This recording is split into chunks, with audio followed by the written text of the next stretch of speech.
예, 본문 말씀 중심으로 영의 눈으로 다시 보라, 이런 주제로 은혜를 나누고자 합니다. 코로나19가 빨리 끝날 줄 알았는데 1년이 넘어가면서 우리의 삶에 그만큼 예배는 더 중요해졌습니다. 우리의 가정과 자녀와 사업과 재정과 인간관계와 건강과 이런 모든 문제의 사활이 예배에 달려있다는 겁니다.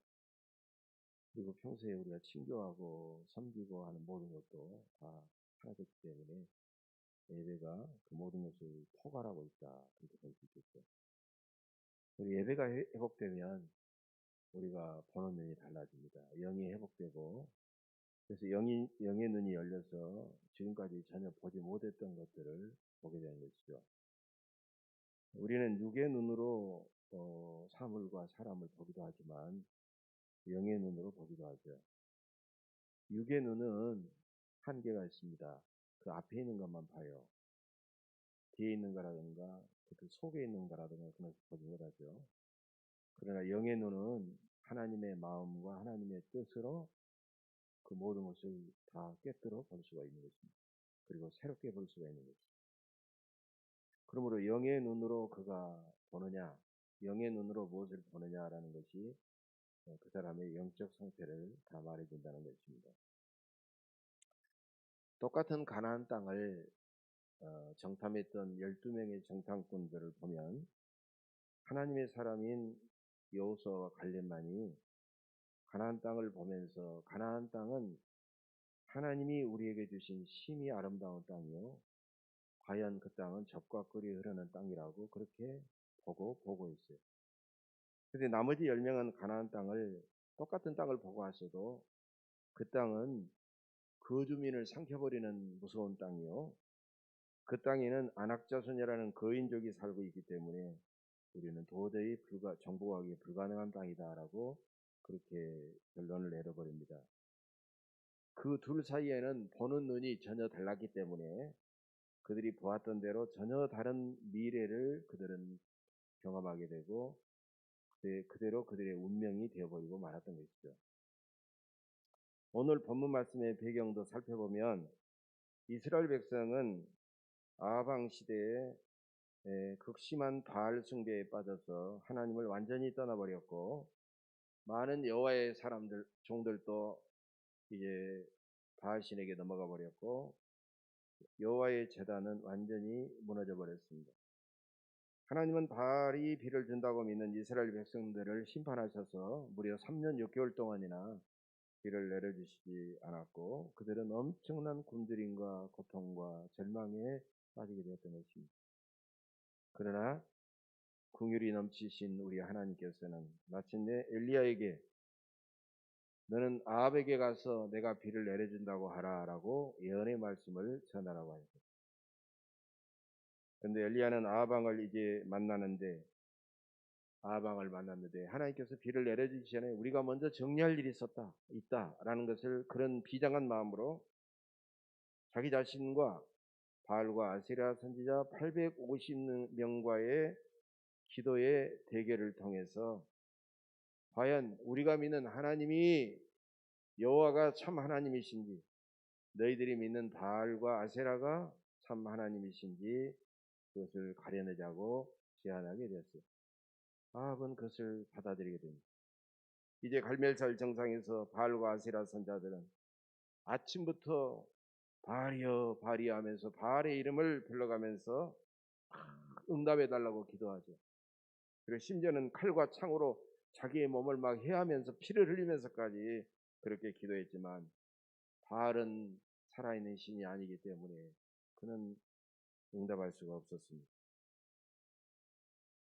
이제 엘리야가 먼저 무너졌던 제단을 다시 쌓고 하나님 앞에 기도하기 시작합니다. 여호와여 내게 응답하소서, 여호와여 내게 응답하소서. 이 백성에게 주 여호와는 하나님이신 것과 주는 그들의 마음을 되돌이키심을 알게 하옵소서. 이렇게 부르짖자 하나님께서 불을 내려 순식간에 제단 위에 번제물과 나무와 돌과 흙을 태우시고 가득 부었던 도랑의 물까지 다 핥아버리셨어요. 이스라엘 백성들은 엄청난 충격과 두려움과 감격에 빠져가지고 여호와 그는 하나님이시로다, 여호와 그는 하나님이시로다라고 외치게 됐어요. 자기가 충천한 엘리야는 백성들과 함께 그 바알 선지자들과 세라 선지자들을 모두 잡아서 시내가에 끌고 가서 그들을 다 처단해버리고 말았습니다. 이제 하나님의 진노가 풀리고 은혜의 큰 비가 내릴 것을 알았던 엘리야는 41절에서 아방에게 갑니다. 올라가서 먹고 마시소서, 큰 비 소리가 있나이다. 이렇게 말하자 엘리야는 먼저 가죠. 그는 갈멜산 사원과 함께 갈멜산 꼭대기에 올라가서 땅에 꿇어 엎드려 얼굴을 무릎 사이에 넣고 하나님 앞에 간절하게 기도합니다. 엘리야가 기도하는 모습을 보세요. 얼마나 뜨겁고 간절하고 절박한 기도였는지. 엘리야는 영의 귀로는 큰 비 소리를 미리 듣고 영의 눈으로는 큰 비를 미리 보면서 하나님께서 반드시 큰 비를 내려주실 것을 믿고 그는 그렇게 엎드려 기도합니다. 우리도 하나님의 응답을 분명히 믿는 그런 절대 믿음을 가지고 하나님 앞에 기도해야 됩니다. 유명한 예레미야 33장 3절 말씀이죠. 너는 내게 부르짖으라. 내가 네게 응답하겠고 내가 알지보다는 크고 은밀한 일을 내게 보이리라. 여러분, 엘리야처럼 제단을 다시 쌓고 예배하고 간절히 기도하는 사람은 영의 눈이 열려 하나님이 내려주시는 축복의 큰 비를, 그 기적과 영광을 보게 될 줄로 믿습니다. 이제 44절에 보면 엘리야는 바다에서 사람의 손만한 작은 구름이 일어난다는 사환의 보고를 듣고 아합에게 보내어서 큰 비에 길이 막히지 않도록 마차를 타고 먼저 내려가소서라고 그렇게 제안합니다. 간청합니다. 여러분, 똑같이 바알 숭배자였는데 바알 제사장들은 모두 다 850명을 순식간에 다 처형해 버렸는데 엘리야는 비록 바알 숭배자였고 자기를 받게 했던 아합 왕이지만 이런 왕에게도 깍듯한 예의를 지키고 왕을 비에 막히지 않도록 왕이 먼저 떠나달라고, 길을 데려가 달라고 배려하는 그런 엘리야의 모습이 너무 놀랍고 너무 대단하지 않습니까? 여러분, 우리가 나와 다른 이유로 여러 가지 많은 사람들에 대해서 이렇게 우리는 함부로 대할 수 없다라는 거예요. 엘리야의 이런 정중하고 예의 있고 이런 배려하는 마음을 우리는 생각하게 됩니다. 그리고 45절 46절이에요. 조금 후에 구름과 바람이 일어나서 하늘이 캄캄해지며 큰 비가 내리는지라 아합이 마차를 타고 이스라엘로 가니 여호와의 능력이 엘리야에게 임하매 그가 허리를 농이고 이스라엘로 들어가는 곳까지 아합 앞에서 달려갔더라. 이제 구름과 바람이 일어나 하늘이 캄캄해지면서 엄청난 비가 쏟아지기 시작하자 하나님의 능력이 엘리야에게 임하여 엘리야는 허리를 농이고 달려가다가 결국, 여러분, 왕의 마차가 얼마나 대단한 말들이 끄는 대단한 마차입니까? 그 왕의 마차를 추월해 가지고 앞질러서 달려가고 있다는 사실이에요. 여러분, 이것은 인간 엘리야의 힘이 아닙니다. 이것은 하나님의 놀라운 능력이 그에게 임했다는 것이에요. 엘리야는 하나님의 응답과 승리를 맛보았고 기쁨과 능력이 충만한 예배를 지금 드리고 있는 것입니다. 여러분, 이것은 영의 눈이 열린 사람만이 경험할 수가 있습니다.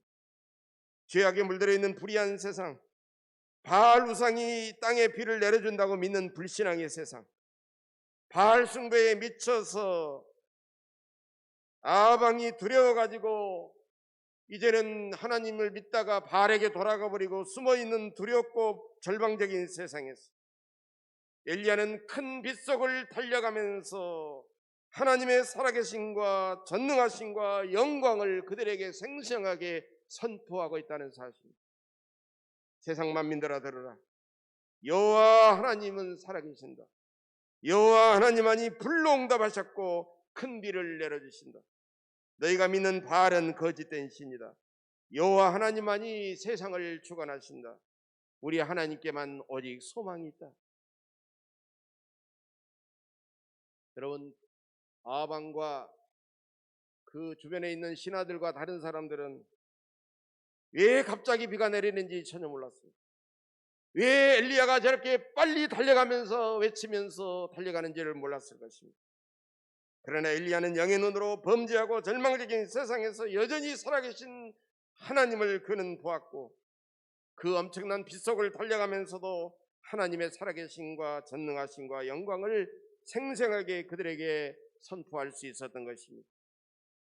이처럼 영의 눈이 열린 사람은 완전히 새로운 것들을 보면서 그 속에 은혜와 기쁨과 능력이 흘러 넘치게 되는 것입니다. 그렇다면 여러분, 영의 눈으로 본다는 것은 무엇일까요? 오늘 우리들에게 영의 눈으로 본다, 좀 막연하지 않습니까? 그러면 우리에게는 구체적으로 어떤 점들이 있을까요? 첫째로, 영의 눈으로 본다는 것은 세상의 편견을 버리고 본다라는 그런 뜻입니다. 하나님의 자녀인 우리도 대부분 영의 눈이 아니라 세상의 편견이 우리의 눈에 콩깍지를 씌워가지고 그렇게 바라보는 것입니다. 여러분, 하나님이 위대한 종 사무엘도 하나님께서 사울왕을 버리고 너는 이새의 아들들 중에서 새 왕을 뽑으라고 명령하셨어요. 그런 이새의 베들레헴 이새의 집에 가서 7명의 아들을 세워놓고 큰아들 엘리압의 외모가 너무너무 잘생기고 출중해서 이 사람이 왕이구나라고 기름 부음을 받으려고 하자 하나님께서는 제어하시면서 그의 용모와 키를 보지 말라, 하나님은 외모를 보거니와 나는 중심을, 사람은 외모를 보거니와 나는 중심을 보느니라. 그래서 그 자리에 있지도 않고 양을 치고 있는 8째 아들 다윗을 불러가지고 그에게 기름을 부었어요. 그래서 왕으로 삼았습니다. 여러분, 사무엘, 하나님의 사람, 기도의 사람 사무엘에게도 이런 편견이 있었다면 우리는 여러분 오죽하겠습니까? 오늘날에도 학력이나 스펙이나 가문이나 재산이나 인맥이나 배경이나 이런 외적 조건으로서 여러분 사람을 판단하는 것이 얼마나 잘못된 편견인지 우리는 깨달아야 됩니다.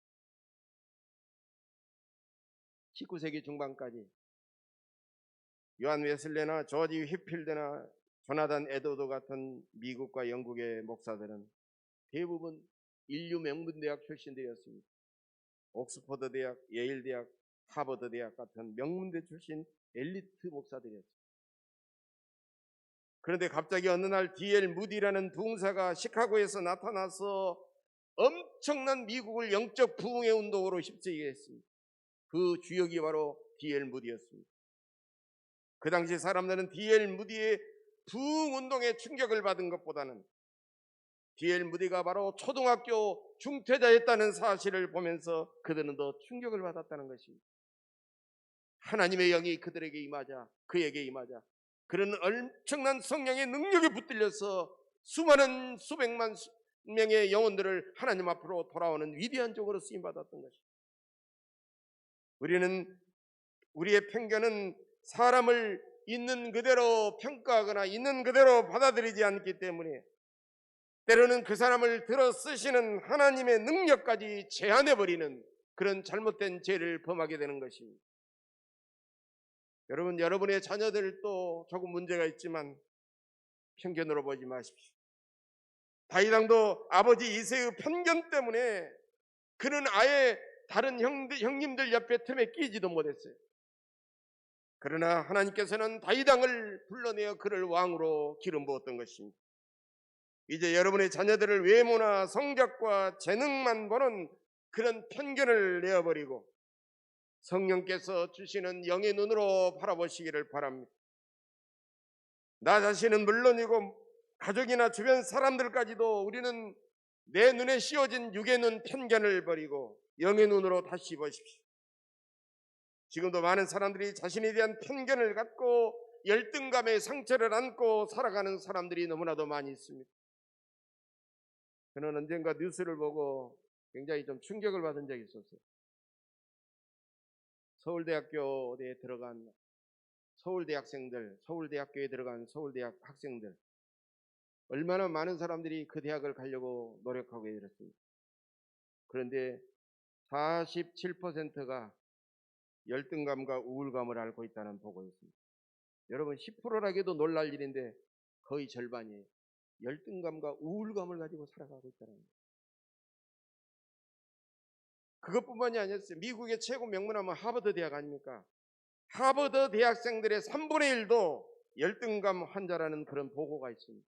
이게 전 세계적으로 공통적인 거예요. 아니 세상에 하버드 학생들과 서울대 학생들이 열등감과 우울증 환자라니 여러분 이게 믿어지십니까? 근데 이게 사실입니다. 그들은 명문대를 가기 위해서 다른 사람 바라보지 않아요. 다른 사람 배려하지 않아요. 철저하게 다른 사람을 짓밟고 치열하게 경쟁하면서 조금 그 사람들이 잘하면 불안하고 그들을 밀어뜨리기 위해서 애를 쓰면서 결국은 그들도 사랑하지 않지만 자기 자신까지도 사랑하지 않으면서 그들의 자존감은 완전히 땅에 떨어지고 마침내 그들은 우울증을 느끼면서 열등의식까지 느끼게 된다는 거예요. 학벌이나 가문이나 재산이나 외모만 바른 편견으로 자신을 보면 어떻습니까? 아이고 힘들다, 불가능하다, 어렵다, 안 되겠다. 이런 열등감과 우울감에서 우울증에서 벗어나지를 못한다는 것입니다. 우리는 영의 눈으로 하나님께서 무한한 사랑을 받고 있는 나 자신을 바라봐야 됩니다. 우리는 우리의 자녀들이 내가 얼마나 하나님의 사랑받는 존재인가를 보도록 하고 깨닫도록 해야 됩니다. 여러분의 배우자와 자녀들도 주변 사람들도 영의 눈으로 다시 보면 얼마나 그들이 귀하고 사랑받고 소중한 존재인가를 보게 될 줄로 믿습니다. 두 번째로 영의 눈으로 본다는 것은 믿음으로 보는 것입니다. 오늘 본문에서 엘리야의 사환은 너는 엘리야 갈멜산 정상까지 다녀와라 라고 묻습니다. 아무것도 보이지 않습니다. 7번까지 가라 말합니다. 여러분 한두 번은 해도 7번까지 가는 게 얼마나 어렵겠습니까? 그러면 이 사환은 속으로 아니 선생님이 도대체 뭘 보라는 거야? 맑은 날인데 아무것도 없잖아. 그렇게 스승 엘리야를 원망하고 투덜거렸을 겁니다. 여러분 무엇이든지 영의 눈이 열려 믿음으로 보지 않으면 늘 하나님의 위대한 역사를 믿지 못하기 때문에 쉽게 원망하고 낙심하고 포기해버리고 만다는 것입니다. 예수님의 제자들도 밤새도록 고기를 한 마리 잡지 못하고 예수님께서 오셔서 깊은 데로 가서 그물을 내려라 라고 했을 때 그들은 엄청나게 당황하고 어이없었을 것입니다. 아니 우리가 어부고 저 사람은 목수 출신인데 목수 출신이 어부들에게 그렇게 명령하다니 있을 수가 없는 거예요. 그러나 그들은 그 주님의 말씀을 믿고 그물을 던지자 2배 잠길 정도로 위대한 기적이 일어났던 것입니다. 또 주님의 제자들은 오병이어 보리떡 5개와 물고기 2마리 오병이어만 봤을 때는 그 수많은 무리 앞에 절망할 수밖에 없었지만 그러나 믿음으로 그 오병이어를 주님의 손에 올려 드렸을 때 마침내 놀라운 기적의 역사가 일어났던 것입니다. 사람들은 자기 소유와 자기 능력과 전문가들의 생각을 믿고 때로는 낙심하지만 영의 눈이 열리면 전능하신 하나님을 보게 될 것이며 그래서 하나님 앞에 더욱 헌신하고 충성함으로써 놀라운 기적을 믿음으로 보게 될 것입니다. 세 번째로 영의 눈으로 본다는 뜻은 사랑하는 마음으로 보는 것입니다. 주님의 사랑, 그 사랑하는 마음으로 보는 것. 여러분 세상에서 육의 눈으로 이웃을 보면 그들은 끊임없이 외적인 조건만을 보면서 경쟁 상대가 되고 시기하고 질투하는 대상이 되고 비난하는 대상이 될 수밖에 없습니다. 끊임없이 비교하면서 그렇게 된다는 것입니다. 그런데 여러분 누가복음 15장에 나오는 둘째 아들 탕자의 형은 육의 눈으로 가족들을 보고 특별히 동생을 보았기 때문에 동생이 오랜만에 돌아왔지만 조금도 기쁘거나 반갑지를 않았습니다. 오히려 집에서 열심히 일했지만 염소 새끼 하나 주지 않았고 아버지의 재산까지 축낸 동생이 돌아왔는데 그 동생을 위해서 살찐 송아지를 잡은 아버지가 너무나도 원망스럽고 미웠던 것입니다. 육의 눈으로만 보았기 때문이죠. 우리도 늘 따뜻한 아버지의 집 같은 교회를 중심으로 살아가면서도 너무나도 차가운 육의 눈으로 다른 사람들을 바라보며 살아가고 있지는 않은지 자기 눈에 들보는 보지 못하고 이웃의 눈에 티만 자세히 들여다보면서 살아가고 있지는 않은지. 여러분, 영의 눈으로 본다는 것은 주님이 주신 사랑하는 마음으로 이웃을 바라보는 것입니다. 우리가 가족들이나 주변 사람들과 갈등이 만약 있다면 그들을 영의 눈이 아닌 육의 눈으로만 보지는 않았는지 자신을 살펴야 합니다. 우리가 주님의 사랑의 마음으로 이웃을 보면 완전히 새로운 관계가 형성될 것입니다.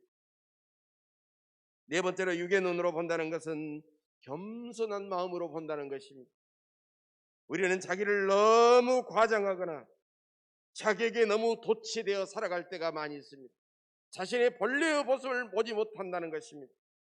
그러나 영의 눈으로 보면 자기에게 얼마나 많은 문제가 있는지, 우리의 가정과 교회와 공동체에 얼마나 심각한 문제가 있는지 보이게 된다는 것입니다. 유명한 오스왈드 샌더스 목사님은 이런 말을 했습니다. 우리가 세상에서 승리하고 하나님의 은혜를 많이 체험할수록 점점 긴장감은 풀어지면서 우리에게 수많은 유혹들이 몰려온다. 그런데 그런 유혹들을 우리가 철저하게 경계하고 끊어버리지 않으면 그 유혹들은 마침내 우리를 무너뜨리게 될 것이다. 여러분, 감기 증세 같은 것은요 금방 알아요. 열이 오르고 막 감기 증세는 금방 알잖아요. 금방 증세가 나타나기 때문에 알지만 암이라는 질병은요 우리가 보통 한 3기 4기 정도 되면 한 10년 15년부터 시작이 됩니다. 통증이 없기 때문에 몇 년을 흘러도 잘 모르기 때문에 나중에 발견했을 때는 이미 늦어버릴 때가 많아서 치명적이 되는 겁니다. 우리도 자기와 가정과 교회와 회사와 여러 가지 문제를 잘 몰라서 어느 날 갑자기 예상할 수 없는 문제가 터져버리는 것입니다. 그래서 죄와 유혹들을 잘 내가 알고 있다, 나는 알아 하고 방심하지 않고 성령께서 나에게, 우리 가정에, 우리 교회에 무엇이 문제인지 하나님 깨닫도록 해달라고 겸손히 우리는 하나님 앞에 기도해야 됩니다. 겸손한 마음으로 죄와 문제와 나의 위기를 바라보고 우리는 굳센 믿음과 지혜와 능력으로 승리하시기를 간절히 바랍니다. 다섯 번째로 영의 눈으로 본다는 뜻은 모든 것들이 연결된 하나의 큰 그림을 보는 것입니다. 우리는 지금까지 자기만 봤습니다. 전체를 보지 못하고 부분만을 봤습니다. 그리고 우리는 어제나 내일을 보지 못하고 그저 오늘만을 봤습니다. 그러나 영의 눈이 열리면 영의 눈으로 자기만 보지 않고 남들도 보고 한 부분만 보지 않고 전체를 보고 그저 오늘만 보지 않고 지나온 어제도 한번 보고 그 다음에 앞으로 다가올 미래 내일도 보게 된다는 것입니다. 여러분, 아브라함을 볼 때도 우리는 아브라함이라는 한 개인만을 볼 것이 아니라 그의 후손이었던 수많은 족장들과 또 다윗과 예수님까지 연결해서 보았을 때 아브라함을 제대로 볼 수 있다는 것입니다. 구약의 유명한 룻도 그가 시어머니 나오미를 만날 때까지는 그저 평범한 모압 이방 여인이었습니다.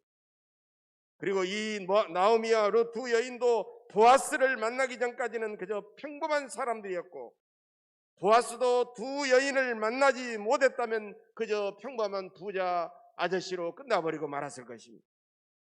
이 세 사람이 함께 만났기 때문에 그들은 마침내 예수님의 조상이 될 수가 있었던 것입니다. 여러분, 내 인생도 나만 잘 되는 것보다는 나와 연결된 다른 사람들도 잘 되어야만이 나의 잘됨이 의미가 있고 연결되기 때문에 우리는 늘 기도해야 됩니다. 내 자녀들만 잘 되는 것보다는 내 자녀와 연결된 다른 집 자녀들도 잘 되도록 우리는 기도해야 되는 거예요. 여러분, 영의 눈으로 보면 이렇게 서로 연결된 큰 그림을 보게 되는 것입니다. 우리는 하나님께서 세상에서 이루시는 하나님의 나라의 비전을 바라봐야 됩니다. 인생은 하나님 안에서 날마다 거룩해지는 과정입니다. 아직 우리의 최고의 걸작은 완성되지 않았고 세상의 때는 아직 오지 않았습니다. 그래서 우리 인생이 잠깐 잘 되더라도 우리는 이것이 영원인 것이냐 교만하거나 우리는 자만하지 않고 더 겸손해야 됩니다. 우리 인생은 여전히 공사 중이기 때문에 영의 눈으로 하나님과 자기 자신과 이 세상을 바라볼 수 있어야 됩니다. 오늘 여러분께서도 이 예배를 통해 영의 눈이 열려 하나님을 바라보시고 하나님이 주시는 축복과 비전과 영광을 바라보시기를 바랍니다. 비전은 영의 눈으로 미래를 바라보는 그런 미래의 모습이 비전입니다. 그 비전의 크기가 여러분의 인생의 크기를 결정합니다. 가장 높이 나는 새가 가장 멀리 보고 가장 멀리 날아갑니다. 어떤 사람은 전후 좌우만 보는 데 익숙해서 영의 눈을 상실해 버렸습니다. 어떤 사람은 불도저처럼 그저 앞만 보고 직진하다가 가족들과 다른 사람들에게 수많은 상처를 주기도 합니다. 어떤 사람은 자주 뒤를 바라보다가 하수구 맨홀에 빠지듯이 과거의 상처에 머물러 빠져서 앞으로 나아가지를 못하는 사람들도 있습니다. 어떤 사람은 주변을 너무 두리번거리면서 사람들의 눈치만 보고 유행에 민감해서 줏대 없이 흔들리면서 자기의 삶을 살아가지 못하는 사람들도 있습니다. 사랑하는 여러분, 여러분은 전후 좌우 사방만 바라보지 말고 위에 계신 하나님과 하나님이 주시는 비전과 축복과 영광을 바라보시기를 바랍니다. 열심히 예배드리시고 충분히 하나님 앞에 기도한 다음에 기도한 후에 하늘의 하나님을 바라보십니다. 하나님께서 우리에게 놀라운 영의 눈을 열어주실 줄로 믿습니다. 그래서 지금 여러분에게 가장 시급하고 중요한 일은 무너진 예배의 제단을 다시 새롭게 쌓는 일이고 하나님 앞에 엘리야처럼 간절하고 끈질기게 하나님 앞에 기도하는 것입니다. 이제부터 여러분은 육의 눈이 아니라 영의 눈으로 보시기를 바랍니다. 세상에서 씌워주는 편견을 버리시고 오직 믿음으로 보시고 사랑하는 마음으로 보시고 겸손한 마음으로 보시고 모든 것을 서로 연결시켜서 하나의 커다란 그림으로 보시기를 바랍니다. 그래서 영의 눈으로 하나님의 크고 놀라운 기적과 축복과 영광을 바라보시기를 주님의 이름으로 간절히 축원합니다. 기도하겠습니다.